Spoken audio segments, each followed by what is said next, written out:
নবম পে স্কেলে 11 থেকে 20 গ্রেডের ভাতা 5 গুণ বাড়ানোর প্রস্তাব। মিয়ানমার সীমান্তে বেড়া নির্মাণের ঘোষণা, ভারত সীমান্ত বিবেচনায়, সংসদে স্বরাষ্ট্রমন্ত্রী। সরকারি ফ্ল্যাটে ওয়াশিং মেশিন ও ওভেন চাইলেন জামায়াত এমপি। মানবতার সেবায় ডাক্তার আব্দুর রৌফ, আরও 6 জন পেলেন কৃত্রিম পা। পুশিন ইস্যু আন্তর্জাতিক মানবাধিকার সংস্থাগুলো দেখছে, বললেন আইনমন্ত্রী।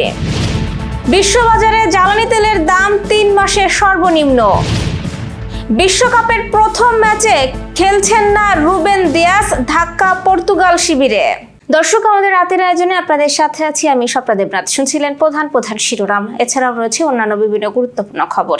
বিস্তারিততে যাওয়ার আগে আপডেট খবর পেতে গ্রামের কাগজের ইউটিউব চ্যানেল সাবস্ক্রাইব এবং ফেসবুক পেজ ফলো করে রাখুন। দীর্ঘ 11 বছর পর প্রস্তাবিত নবম জাতীয় পে স্কেলে সরকারি চাকরিজীবীদের জন্য বড় সুখবর এসেছে। নতুন বেতন কাঠামোয় 11 থেকে 20 গ্রেডের কর্মচারীদের মাসিক টিফিন ভাতা 200 টাকা থেকে বাড়িয়ে 1000 টাকা করার সুপারিশ করা হয়েছে। এছাড়াও 20তম গ্রেডের সর্বনিম্ন মূল বেতন 8250 টাকা থেকে 20000 টাকা করার প্রস্তাব রয়েছে। বৈশাখী ভাতা, মূল বেতনের 50%, শিক্ষা ভাতা বৃদ্ধি এবং প্রথমবারের মতো স্বাস্থ্য বীমা সুবিধা চালুরও সুপারিশ করা হয়েছে। সরকারি প্রাথমিক বিদ্যালয়ের শিক্ষক সহ মাঠ পর্যায়ের কর্মচারীরা এই প্রস্তাবকে স্বাগত জানিয়েছেন। আগামী 1 জুলাই থেকে ধাপে ধাপে নতুন পে স্কেল কার্যকরের পরিকল্পনা রয়েছে বলে জানিয়েছে সংশ্লিষ্ট সূত্র। দেশের সীমান্ত নিরাপত্তার জোরদারে মিয়ানমার সীমান্তে কাঁটাতারের বেড়া নির্মাণের উদ্যোগ নিয়েছে সরকার। একই ধরনের বেড়া ভারত সীমান্তের স্পর্শকাতর এলাকাগুলোতেও নির্মাণের পরিকল্পনা বিবেচনাধীন রয়েছে বলে জানিয়েছে স্বরাষ্ট্রমন্ত্রী সালাউদ্দিন আহমেদ।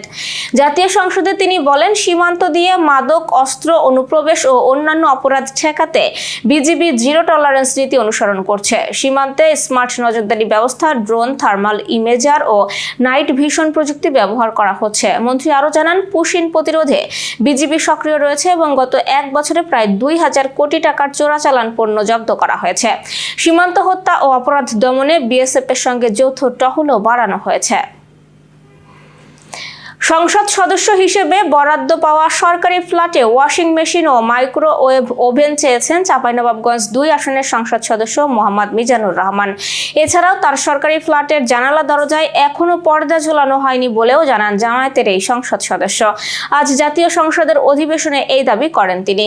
এদিন বিকেল 3:02 স্পিকার হাফিজউদ্দিন আহমেদ বীর বিক্রমের সভাপতিত্বে অধিবেশন শুরু হয়। এর আগে গত 21 এপ্রিল জাতীয় সংসদে দাঁড়িয়ে গাড়ি চেয়ে ব্যাপক আলোচনার জন্ম দেন জামায়াতের জোট সঙ্গী এনসিপির সংসদ সদস্য হাসনাত আব্দুল্লাহ।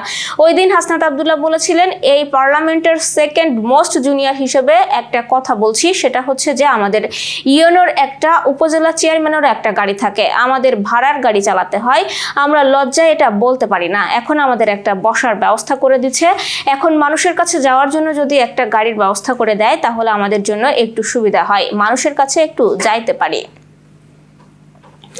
যশোর সহ আঞ্চলিক সংবাদ। পা হারানো মানুষের কৃত্রিম পা প্রদান তার যেন নিত্যদিনের কাজ। তিনি আর কেউ নয়, সেই ব্যক্তি হলেন যশোরের বিশিষ্ট অর্থোপেডিক সার্জন অধ্যাপক ডাক্তার ASM আব্দুর রব। বিভিন্ন দুর্ঘটনা কিংবা অপচিকিৎসাজনিত কারণে পা হারানো মানুষদের কৃত্রিম পা প্রদান, ক্ষতিগ্রস্ত হাঁটু পরিবর্তন ও শোল্ডার জয়েন্টের জটিল অপারেশন হচ্ছে বিনামূল্যে। একই সাথে অসহায় পরিবারের কর্মসংস্থানের ব্যবস্থাও হচ্ছে। সবকিছুর ব্যবস্থা করছেন সকলের প্রিয়জন যশোর পঙ্গু হাসপাতালের কর্ণধার ডাক্তার আব্দুর রব। বিগত দিনের ন্যায় আজ সকালে সানাবিল ফাউন্ডেশনের সহযোগিতায় যশোর সহ বিভিন্ন জেলার নতুন করে 6 জনকে কৃত্রিম পা প্রদান করা হয়। পা প্রাপ্তরা হলেন যশোরের কেশবপুরের রবিউল ইসলাম, মনিরামপুরের খাদিজা খাতুন ও শহরের আশ্রম রোডের সিদ্দিক আলী, নড়াইল জেলার মোহাম্মদ জিন্না, মহেশপুরের শাহিন আলম। কৃত্রিম পা প্রদান অনুষ্ঠানে সানাবিল ফাউন্ডেশন ও পঙ্গু হাসপাতালের কর্মকর্তাবৃন্দ উপস্থিত ছিলেন। ভারত সীমান্ত দিয়ে পুশিনের চেষ্টা করছে এবং বিষয়টি আন্তর্জাতিক মানবাধিকার সংস্থাগুলো পর্যবেক্ষণ করছে বলে জানিয়েছেন আইনমন্ত্রী আসাদুজ্জামান। আজ ঝিনাইদহের শৈলকুপা উপজেলার উমেদপুর ইউনিয়নে ফ্যামিলি কার্ড বিতরণ কর্মসূচির উদ্বোধন শেষে সাংবাদিকদের প্রশ্নের জবাবে তিনি কথা বলেন। এ সময় মাগুরার আসিয়া হত্যা মামলার বিষয়ে আইনমন্ত্রী জানান, মামলাটি বর্তমানে বাংলাদেশ সুপ্রিম কোর্টের হাইকোর্ট বিভাগে গঠিত বিশেষ বেঞ্চের শুনানির তালিকায় রয়েছে।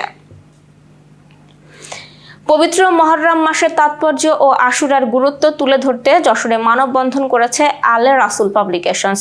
আজ প্রেস ক্লাব যশোর চত্বরে আয়োজিত কর্মসূচিতে ধর্মীয় নেতৃবৃন্দ ও সাধারণ মানুষ অংশ নেন। বক্তারা বলেন, কারবালার ঘটনা সত্য, ন্যায়, ত্যাগ ও মানবতার চিরন্তন শিক্ষা বহন করে। আশুরার আদর্শ সমাজে ছড়িয়ে দেওয়ার আহ্বান জানান তারা।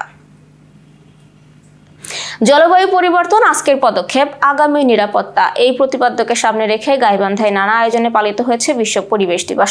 এই উপলক্ষে জেলা পরিবেশ ক্লাবের উদ্যোগে শহরে একটি বর্ণাঢ্য র্যালি বের হয়। র্যালিটি শহরের বিভিন্ন সড়ক প্রদক্ষিণ শেষে পাবলিক লাইব্রেরি অ্যান্ড ক্লাব মিলনায়তনে আলোচনা সভায় মিলিত হয়। সভায় পরিবেশবিদ, সামাজিক সংগঠনের প্রতিনিধি ও পরিবেশ অধিদপ্তরের কর্মকর্তারা উপস্থিত ছিলেন। বক্তারা পরিবেশ সুরক্ষা, জলবায়ু পরিবর্তনের প্রভাব মোকাবেলা এবং প্রাকৃতিক ভারসাম্য রক্ষায় সবাইকে সচেতন ও দায়িত্বশীল হওয়ার আহ্বান জানান। পরে অনুষ্ঠিত হয় সাংস্কৃতিক অনুষ্ঠান এবং পরিবেশ বিষয়ক চিত্রাঙ্কন প্রতিযোগিতায় অংশ নেওয়া শিশু কিশোরদের মাঝে পুরস্কার বিতরণ করা হয়। আন্তর্জাতিক সংবাদ। যুদ্ধ বন্ধে ইরান যুক্তরাষ্ট্র সম্মত হয়ে চুক্তিতে পৌঁছানোর পরই ইতিবাচক প্রভাব পড়েছে বিশ্বের জ্বালানি তেলের বাজারে। তেলের দাম 4% কমে গত 3 মাসের মধ্যে সর্বনিম্ন দরে নেমেছে। ইরানের সঙ্গে যুক্তরাষ্ট্র ও ইসরায়েলের যুদ্ধের সময় ব্রেন্ট ক্রুডের দাম $100 ছাড়িয়ে যায়। বর্তমানে সেই দাম নেমে দাঁড়িয়েছে $79.90। গত মার্চের পর প্রথম এই দরে নেমেছে জ্বালানি তেলের দাম। সংঘাতের সময় ব্রেন্ট ক্রুডের দাম বেড়ে সর্বোচ্চ পর্যায়ে পৌঁছেছিল। তখন প্রতি ব্যারেলের দাম ছিল প্রায় $120, আর সংঘাত শুরু হওয়ার আগে প্রতি ব্যারেল ব্রেন্ট ক্রুডের দাম ছিল $70 আশেপাশে। আগামী শুক্রবার আনুষ্ঠানিকভাবে যুক্তরাষ্ট্রের সঙ্গে ইরানের চুক্তি সই হবে। চুক্তির আওতায় ইরান তাৎক্ষণিকভাবেই বাজারে তেল বিক্রি শুরু করতে পারবে। এ খবর ছড়িয়ে পড়ার পরই তেলের দাম বেশি কমেছে। Renaissance hospital and diagnostic centre. রেনেসাতেই মিলছে কম খরচে উন্নত সেবা। তাই নিশ্চিন্তে আমাদের সেবা নিন, সুস্থ থাকুন। Renaissance hospital and diagnostic centre, সদর হাসপাতাল মোড়, দরাটানা, যশোর। দর্শক, শেষ করব খেলার সংবাদ দিয়ে। বিশ্বকাপ মিশন শুরুর আগেই দুঃসংবাদ পেল পর্তুগাল। দলের অন্যতম ভরসা ও তারকা ডিফেন্ডার রুবেন দিয়াস প্রথম ম্যাচে খেলতে পারছেন না। ডেমোক্রেটিক রিপাবলিক অব কঙ্গোর বিপক্ষে ম্যাচের আগে কোচ রবার্তো মার্তিনেজ জানিয়েছেন, নাইজেরিয়ার বিপক্ষে প্রীতি ম্যাচে পাওয়া চোট থেকে এখনো পুরোপুরি সেরে ওঠেনি ম্যানচেস্টার সিটির এই ডিফেন্ডার। তাই টুর্নামেন্টের শুরুতেই তাকে নিয়ে কোনো ঝুঁকি নিতে চায় না পর্তুগাল। চিকিৎসক দলের পরামর্শে কঙ্গোর বিপক্ষে তাকে বিশ্রাম দেওয়া হচ্ছে। তবে স্বস্তির খবর হলো, চোট গুরুতর নয়। গ্রুপ পর্বের বাকি 2 ম্যাচে রুবেন দিয়াসকে মাঠে পাওয়ার আশা করছে পর্তুগাল শিবির। এই ছিল আজকে রাতের আয়োজন। এরপর সকালের খবর দেখার আমন্ত্রণ জানাচ্ছি। বিদ্যুৎ ব্যবহারে সাশ্রয়ী হন এবং সেই সাথে সচেতন হন পানির অপচয় রোধে এবং হাম ও মশাবাহিত রোগ সম্পর্কে। শুভরাত্রি।